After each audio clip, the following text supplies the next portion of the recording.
A critical factor to the efficiency and capacity of every air conditioning unit is the amount of refrigerant or its charge.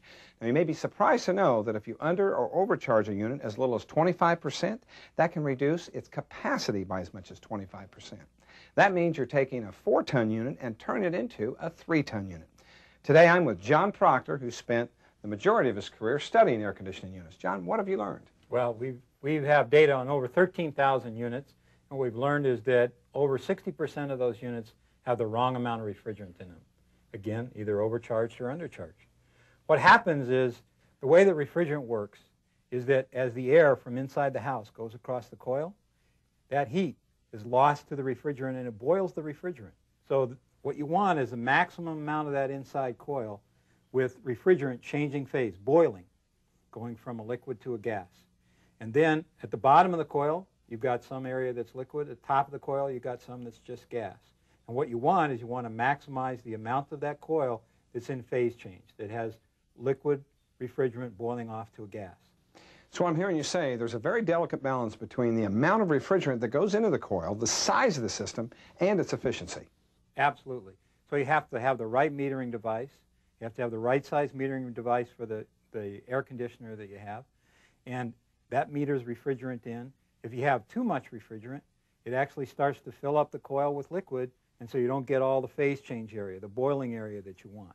So you don't get the right amount of heat transfer. If you have too little refrigerant, then it shrinks back down the other way, and you don't have enough heat transfer. So here's what happens with a refrigerant. In the bottom of the coil, you've got liquid refrigerant, and that starts to boil. So this whole section of the coil here has both liquid and gas as it's boiling. And that's taking on heat from the air from the house. So it's cooling off the air from the house. And at the very top, it's just gas, and that's getting even hotter up there. So if you have the wrong amount of refrigerant, what happens is, if you have too much, it fills it up part way with liquid, and so you don't get all the area where it's boiling that you want. On the other hand, if you have too little, then it's just a little bit down here, and it boils up about this far, and then this is all gas, so you don't get the right amount of heat exchange up here. So the result of that is low capacity and low efficiency. Now, there's a couple different ways that you can meter refrigerant into the coil. That's right. One way is with a standard metering device, which is just a small hole. It's called an orifice. And, of course, it has to be the right size for the unit. But that's the standard way. And when you use that kind of a device, then you test refrigerant charge, test the amount of refrigerant by checking a thing called superheat. That's something that the contractor, or HVAC contractor, will know what that means. But it's actually a pretty simple test, and it's a test that is recommended by under Title 24 by the CEC. What about thermal expansion valves? They're supposed to help these problems. One of the more conspicuous things we have here is the thermostatic expansion valve. That's the kind of metering device we have on this unit. And what we have is this tube that goes over, and this measures the temperature of the suction line. What it's actually doing is comparing that temperature against the temperature inside this coil. That tells you actually how much superheat there is. And so what a TXV does, it gives you a constant superheat. That's when you use a TXV valve, you actually have to measure subcooling on the outdoor coil instead of superheat. Again, that's something your heating contractor will know about. You check a thing called subcooling. And again, basically that's just a measure of how much extra refrigerant there is in one of the coils. But frankly, even if you have a thermostatic expansion valve, you really ought to have the right amount of refrigerant in there and the right amount of airflow across the coil. So that's why we always recommend, let's make sure that we get it right, whether it's a TXV or whether it's a standard unit. So what does all this add up to in terms of airflow and refrigerant charge? Between airflow and refrigerant charge, there's on the average, there's a 24% loss in efficiency in the units all across California. So you add that with the duct leaks, you're really wasting about 50 cents on the dollar. Yeah, you're looking at about 50% loss. Where can a contractor go to get information about how to do these tests right? Well, first of all, you have to make sure that you've got a set of standards that you're expecting the contractor to follow.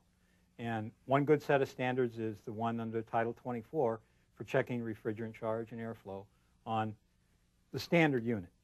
On the TXV, again, you want to set up a standard that they're going to check the subcooling instead. So that's one place to go. Go to the website for the CEC. Another place is the Check Me program. John, I understand that the state is offering incentives to make sure that units are charged properly and that they're verified. The state of California, in order to reduce peak, has actually a contract with us to do about 30,000 units in the state of California in order to get the charge and airflow right. And there's an incentive for individual contractors to go out and do this. So, John, can you summarize the importance of having proper refrigerant charge? Absolutely. Refrigerant charge, you have to have just the right amount. Not too much, not too little. You have to have it put in by technicians who've been trained to do it right, and you have to have some way of verifying that they've done it right. That can be done with the tables that are published in the CEC, or it can be done through the Check Me system. In any case, make sure whether you've got a TXV, a thermostatic expansion valve, or a standard unit, make sure you get the charge and the airflow right. John, thanks for being here. Great information. Thank you. You're welcome. Well, as we've learned today that as much as 50 cents out of every dollar that we spend on heating and cooling is lost through inefficiencies in the system. Now, we've just heard about charge and airflow, but let's not forget the importance of the unit installation. We want to make sure that the line set's the appropriate size, that we've evacuated the system carefully before introducing refrigerant. And don't forget about our welding techniques. Bracing is important, that we fill the lines with nitrogen in order to prevent carbon buildup that might cause inefficiencies in our systems or even durability issues. And don't forget to size the system right. Manual J for all load calcs. Manual D for designing the ducts, because we want to make sure that our system's not oversized and our ducts aren't too small. And also, don't forget to check out the other videos on this website.